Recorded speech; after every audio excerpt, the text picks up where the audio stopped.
Hello, America. This is Queen Camilla I of England. Perhaps you've heard of me. I wanted to call because I do so enjoy the fascinating escapades of Mary Blakesley's noble wife. But I had heard a rumor that Mary was actually not a woman at all, but is played by a man. Now, I wanted to call to verify this because if indeed it is so, well, Mary and I have something in common.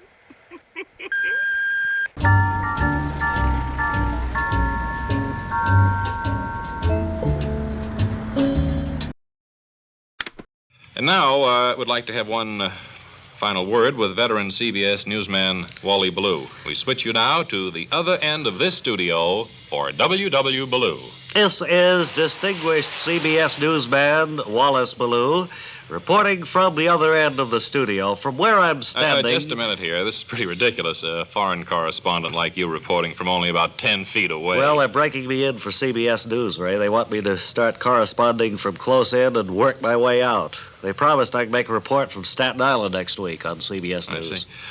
But what if there isn't any news that needs to be reported from there, then? Huh?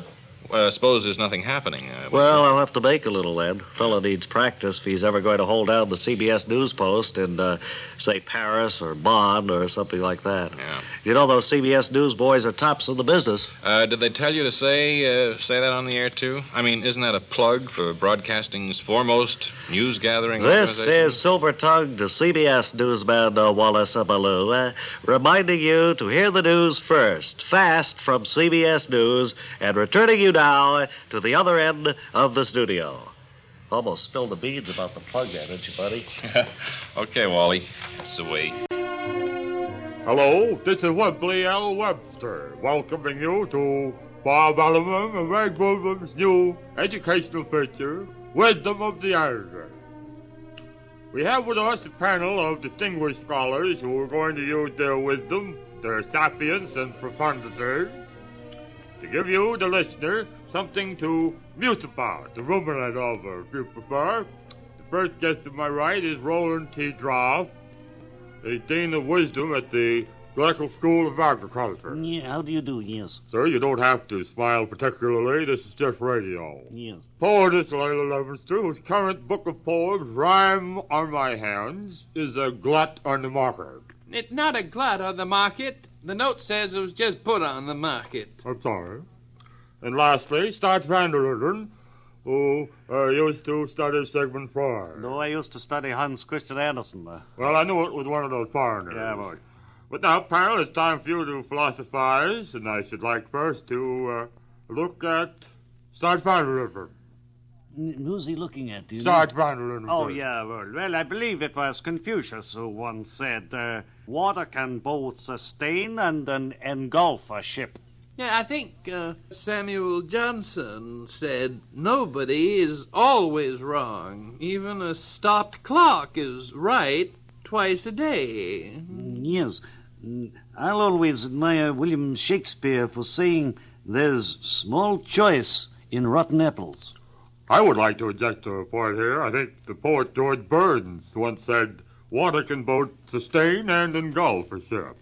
What insight the poet Shelley Winters had when he said, never argue with your doctor. He has the inside information. A memorable line from Shakespeare's comedy As You Like It was, laughter greases up the engine of worry, enabling you to slide merrily on your way. Ginger Rogers, in a moment of great insight, once said, nobody is always wrong. Even a stopped clock is right twice a day. I think it was Ginger Rogers who said that water can both sustain and engulf a ship. Charles Dickens knew from whence he spoke when he said the famous words, water can both sustain and engulf a ship.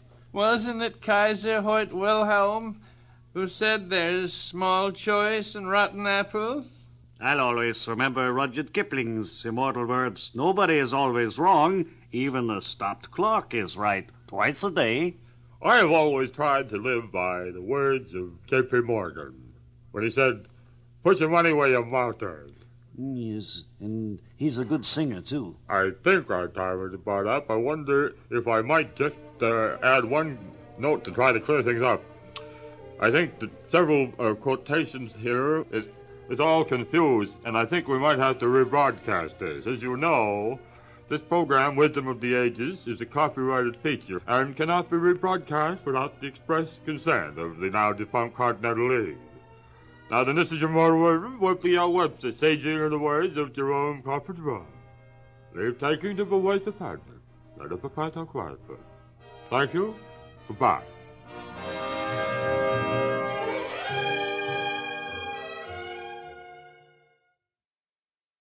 Wally Ballou is down in Florida. We assume he's at Cape Canaveral or thereabouts, live on tape. Come in, please. Canaveral and winner of 17 Diction Awards, greeting you from the site of a new launching, which we'll be witnessing in just a few minutes. For obvious reasons, we can't give the scientist's name, but standing with me is a man we'll call Professor X. And he's going to explain a little bit about his part in this scientific work taking place right here. Thank you. My name is Gordon Red Myers, popularly known as Professor X. Mr. Ballou, my duties here at Canaveral end at 80, countdown 80. As you can see, they're well beyond that. They're down around 40 somewhere now. And I think you're going to be in for another shot. Well, what happens when when the countdown gets to 80 and your work is done? My work is done. Well, I go out and I sell hot dogs to the crowds, and different things like that. Refreshments in general, and that's why you have Professor... Get your red-hot hot dogs, buddy. You only have a few seconds left. See? They're getting ready for the shoot now. And Professor X is busily engaged selling hot dogs. All you cameramen, want a red-hot? And get your hot dogs. You don't have too many seconds left. Come on, hurry up now. Sentry on the gate is locking the gate with now. With or without? I'll have mustard on mine, Professor. Good. Stand by, you see, so better hurry up, folks. Oh, you only got 2 minutes to get your hot dogs. Let's go now. Well, that's plenty of time for a red hot. Get your hot dogs here. Wonder if I could have a well-done hamburger while I'm waiting, too, Professor. Sure. Down to 30 now. Put one on. 25 seconds. See, hurry up. You only have 25 seconds, folks. Now the reporters are clamoring around Professor X. All you astronauts who are going aboard, you better get yours now. And they're enjoying their last refreshments here. Down to 11, folks. I'm sorry. It's too late. I cannot take any more orders. No, he cannot take any more orders. He's closing the stand. 2, 1, 0.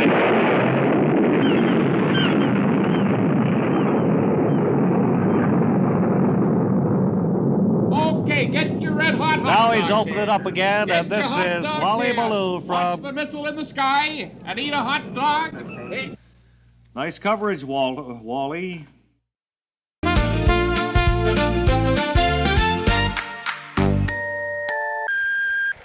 Hello. This is Miss Tilly Fonce from that part of Montana where no one ever goes. Now listen, if you boys ever get out this way, stop in for supper. Where's the music? Well, I didn't know you were going to You were sing supposed today. to have an arrangement of Because set for him to sing today. Oh, Webb. I didn't know that you were going to sing, right? Maybe you better not. Maybe you better not sing it. That's the way you feel about it, then.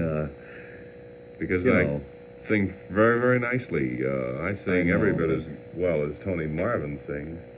Yeah, I've heard I know, him but- sing like Old Man River. I can sing that. Well, I know, but I don't think this is the place for it. And if Webb can't play it, there isn't going to be much help anyway. Well, here I go. You are going to play it?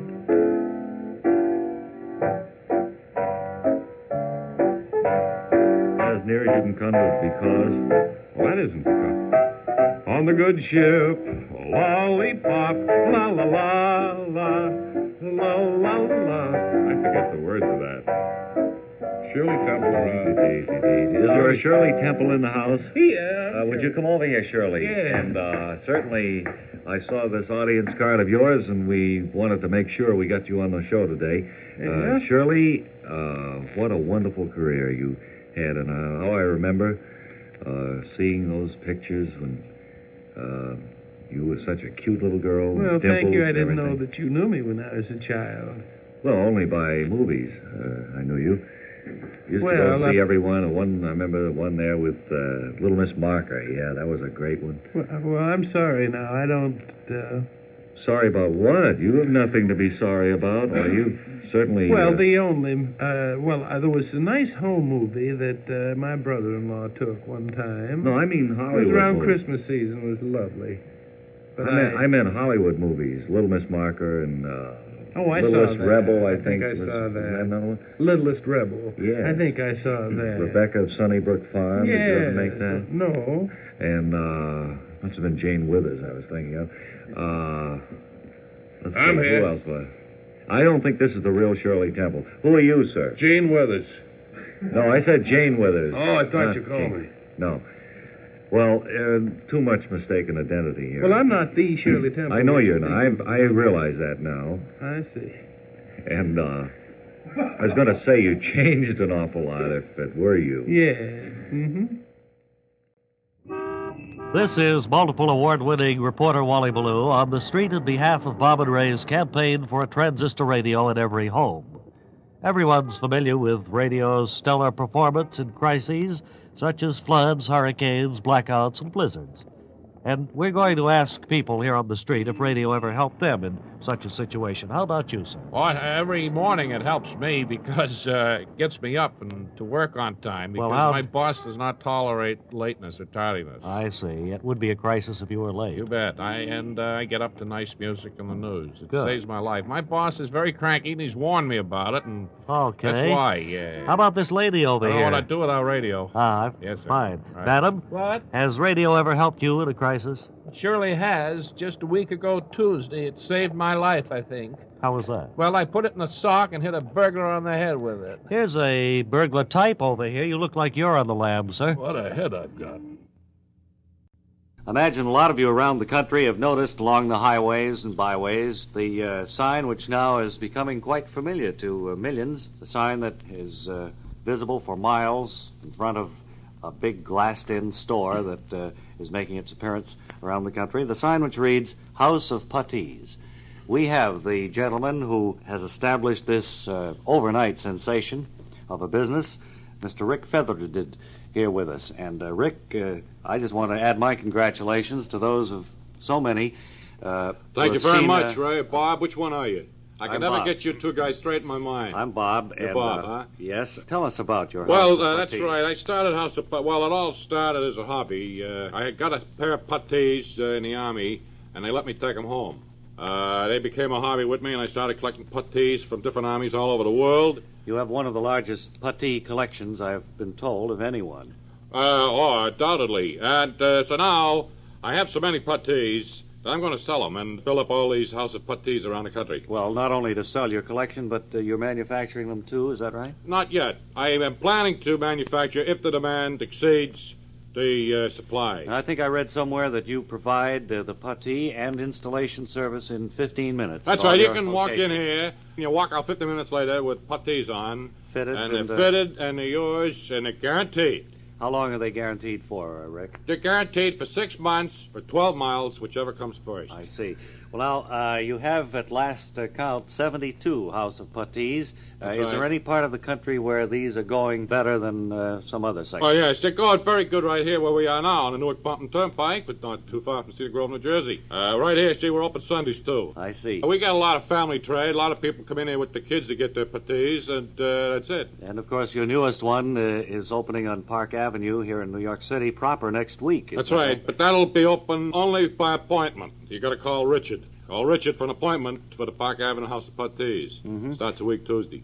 Well, we'll be dropping around for the opening ceremonies. We'll have our microphones Incidentally, there. a lot of people walking around wearing ace bandages making believe they're puttees. They're not. I can tell a fellow wearing ace bandages 30 paces. He wearing no puttees of mine. It's an ace bandage. Well, And anyone who would wear an ace bandage and say they were puttees cannot ride my club car. Well, okay, Rick Feathered, and any of you folks who are planning on purchasing puttees, be sure you look for the name House of Puttees inside the back flap. I'm thinking of putting the word leggings underneath the puttees. A lot of people don't know what they are. Well, so if anyone you who's clear been that in up service, with the of people. course, Right, would House know. of Puttees or leggings, but the name is registered both ways. Rick Feathered, our guest. A real pleasure to chat with him. Bob, I want you to take one puttee for you, and here's a puttee for Ray. Thanks a lot. Thanks a lot. And now a word from our award-winning roving correspondent, Wally Ballou, who's on top of a situation in Long Island Sound. Come in, please, Wally Ballou. Webley Ballou speaking. I'm on a power launch on Long Island Sound about 4 miles out and a little east and north of Old Sapole. And I'm watching a boat dive. Are all the passengers safely in lifeboats, Wally? Well, this is a 34-footer, Ray, owned by advertising executive Ham Beckersley. What's the name of the craft? She's called the Blue Memo. 34-foot lap straight constructed overnighter. Sleeps 8 to 9 if you pull the deck out. Have you been able to ascertain what kind of accident occurred, Wally? Well, we're anchored here just a few feet from the Blue Memo, and if I hold up the bank, I think... I think you're getting it now. What are those noises I hear, Wally? As far as I can make out, there's a party going on in the cabin of the Blue Memo. Are those people aware that the Blue Memo is sinking? Well, the craft is listing about 55 degrees to starboard, so if there's a party going on in the cabin, it's all on one side. Somebody's sure to notice, I think. Do you know if they sent out any distress signals or anything like that? I don't know if they sent out any distress signals, but I see a lot of flares burning in the cabin. They must be cold, then, I suppose. No, it's about 94 out here. Well, is anyone up on the flying bridge? All I can make out up there is I see a lot of packages, a suitcase. Same goes for the dinghy filled up with packages. Well, look, maybe you'd better warn them, Wally. Tell them they're sinking. All right, I'll try. Ahoy there! Ahoy on the Blue Memo. I'd like to talk to the skipper. I'm Beckersley, the skipper. The office send you what? No, sir. I'm out here covering covering the sinking of your boat. Look, if I throw you $1, will you bring back some ice? I think we're a little short of cocktail dip, too. Hey, bring back some coasters. All the tables around here are getting dirty. Well, sir, your boat, the Blue Memo, is sinking. And I don't care if the coasters don't have anything funny written on them. Any kind will do. Sir, your stern is underwater. I could have you removed from the big street for that remark. Hey, George, get me a compass. I want to wrap a dollar bill around it and throw it to the guy out there. Yes, but Mr. Beckersley... Well, what's happening, Artie? Well, the Blue Memo just gave a lurch, and now she's listing practically 90 degrees. And now the stern is dropping lower, and there she goes. There goes the Blue Memo, ladies and gentlemen, the deep sinks. Hey, George, you got that compass yet? Good. Hey, now listen, you memorize this. Ice, cocktail dip, coasters. And if you got any money left over, bring back a raft. I think we're missing a boat here. Certainly, sir. Hey, Wally, what's the picture out there now, really? Summer dies hard, Ray. And that's the story from me for today. And thank you, Wally Ballou, for your thrilling word picture of the sinking of the Blue Memo.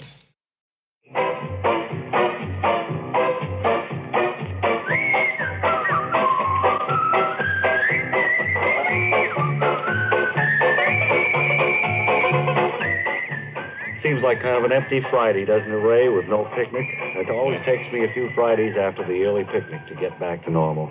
That's right. Just think it's been 1 week now since we had that wonderful, wonderful time. Well, I think we better forget it and wait till next summer. Mm-hmm. And we're going to try very diligently to get in that call from Thurber Whitechapel tonight because we had trouble running overtime yesterday. We promised to have him yesterday, and we promised to have him today, so we're going to really get... Come on right in here. We're really going to guard the time... Hi, Wally. We're going to guard the time so we can get Thurber on today. I'd like to have you meet my family. I brought them in town today, did some shopping. Wonderful, wonderful. My wife, Holla. Hello. And my little boy, Ballou. Well, hi there, little boy, Ballou. Hi. And it's good to see you again, Ms. Ballou. Hello. Well, Say a few words, Holla. all right. Hello, Barbara Ray. Certainly nice to have you come and visit our studio here and see your husband at work. And how's your little boy like this? Well, he's very excited. I think it's good. Well, We've been shopping. You've been shopping, little boy, Ballou? Huh? Yeah, have you been to the movies? Don't talk too much, little boy. Wally, what kind of a day have you put in? What are you Well, planning they for went later? shopping, as I said, and I'm going to take them to dinner as soon as your show is over. And then we've got tickets to a hit Broadway show, production.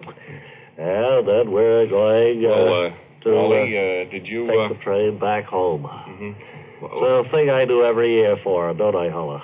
Yes, every year we come to the city and we have a wonderful time. Oh, finally, early up front. Yeah, we look for us every year. Yeah, we do. Well, we'll just sit down over here. Just a second, Wally. Before you sit down, though, I mean, did you, by any chance, take a look at the assignment board before you... No, I didn't, as a matter of fact. Somebody had hung a shirt over it. You have an assignment tonight. Tonight? As a matter of fact, you should be in the Bob and Ray station wagon now, heading towards it. Well, toward the assignment. How long will it take? I'll be able to get back for dinner, will I? Maybe I could go right away. No, it's a story that I don't think will really break until much later tonight, but we wanted you to go out and get as much color as you could on this story. Well, that means I'm going to have to change my plans. It's the oyster harvest out in Long Island Sound. Oh, well, that is important. See, when these assignments come in, Holly, you just have to take them. You don't know when... Well, I don't know what you're made out of, Wally. With all these plans, you're going to stand there now and go to some... With all these plans... Can't understand her sometimes. With all these plans that we've made, you're going to go cover an oyster harvest? Yeah, gee, that. See, well, fly right. Once, Pop, fly right. Well, there's nothing I can do about it, folks. I'm terribly sorry. If they give me an assignment, I have to accept it. We're very, very unhappy about all this, Miss Ballou and little boy Ballou, to disappoint you so. But, of course, business comes first. Comes before pleasure, of course. Always. And I'm sure they'll understand the more they think about it, Papa. So if you'd care to sit down... Great humanitarians, both of you. Right. You better get going, Wally, and... all right. And maybe they... Well, you folks will have to get home by yourself. Well, I know where the train goes. Yeah.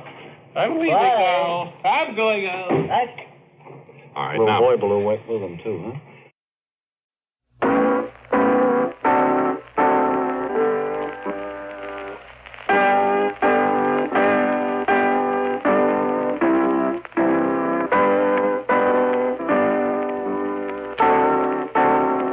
Once again, with his theme, played by his wife, Old MacDonald had a farm. Lovely bride.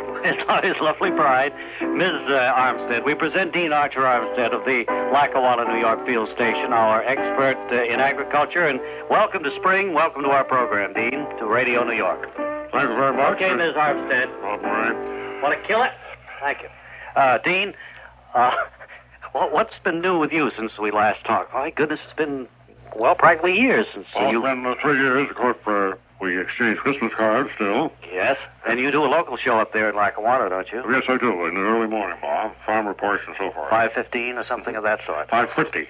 5:50 now. 10 minutes to 6. You can sleep later now. More people are up at that time than 5:15. Right, well now... They did an extensive market research and came up with that development. Uh-huh. They've discovered that lots of people are up at 5:15, but a lot more at 5:50.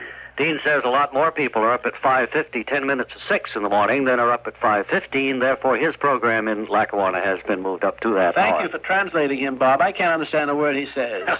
Well, I've never had that complaint before. Dean, May I take a few moments now to talk about your lawn? Yeah. Now's the time to get out and scratch the lawn with a good bamboo rake. Scratch the lawn with a good bamboo rake. Thank you, Bob. I wish you wouldn't do that, Bob. Mary, you don't... It sounds like a bad echo.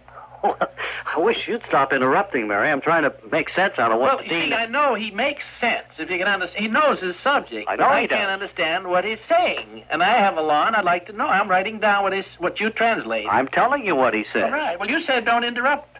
I wish you'd just do what you've been doing. All right, go ahead, will you, Dean, and don't pay any attention. A good bamboo rake and scratch the lawn, and then turn up the topsoil.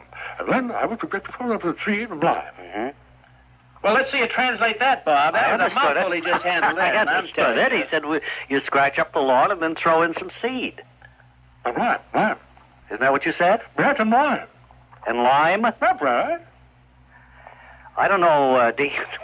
I think maybe... See what I mean? Wouldn't it be better if he just wrote it down on paper and you get Henry Gladstone to read it in the news or something? I don't think Henry would read it. Why get Lyle Van to read it? Well, somebody could read it that makes sense. Uh-huh. Dean, Ms. Armstead, you can start his theme now. Dean, it's been a pleasure to welcome you back, and we'll certainly look forward to future appearances after you get your dental work done. And then we'll be able to understand more about what you have in store. So long, everybody, and a green thumb. It is, isn't it?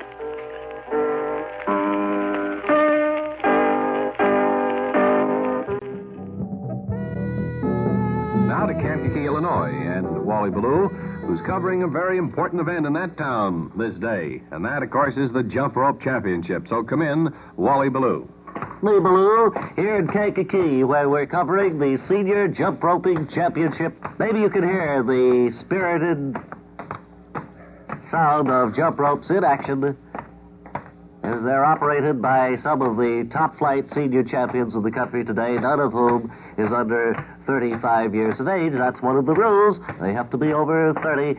I wonder, could I interrupt you just a minute, sir? Yeah. How many continuous jump rope loops or revolutions have you made so far? Well, when you stop me there, I was up to 710. Yeah, there's something disqualify you for stopping in the middle of competition. Well, right? yes, but... so that you're out now, is that... yes, I've been disqualified. But, inasmuch as you called me over and I had to stop, wanted to talk over the radio. But, I didn't realize that until after I'd stopped you. It's all right, sir, but I'll be very pleased to answer any questions you have. Well, are you considered an amateur? Do you get paid for this? No. No, you don't get any pay for it. You do it all on your own, and I do it mostly... Excuse me, I'm a little winded. I do mostly on the weekends when I have some free time. Uh-huh. Where do you find the best place for jump roping? To my driveway. Uh-huh. And I like it's good hard cement, no cracks in it. Do you have children, sir? Do you have a family? Yes, I have some kids, but... Are they interested in following in your footsteps or jump steps? No, they give me a pretty wide berth to my house. They think I'm a little wacky. I suppose so.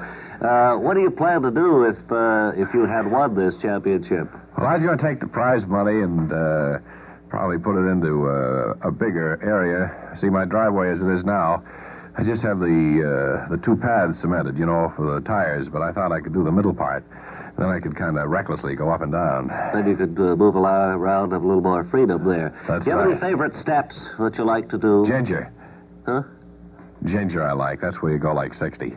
Uh-huh. Could you demonstrate one or two of them for us now? Show you a little ginger. Swing our camera over there. We could get this, maybe. What's that one? Is that the ginger? No, not yet. I'm just warming up now. Don't talk to me. There's ginger.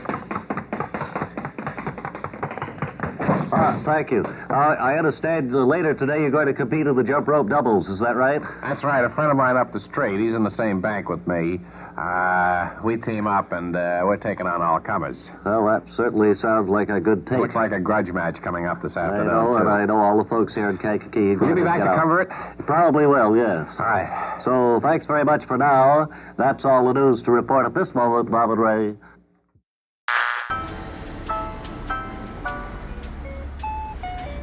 Close in 5 minutes.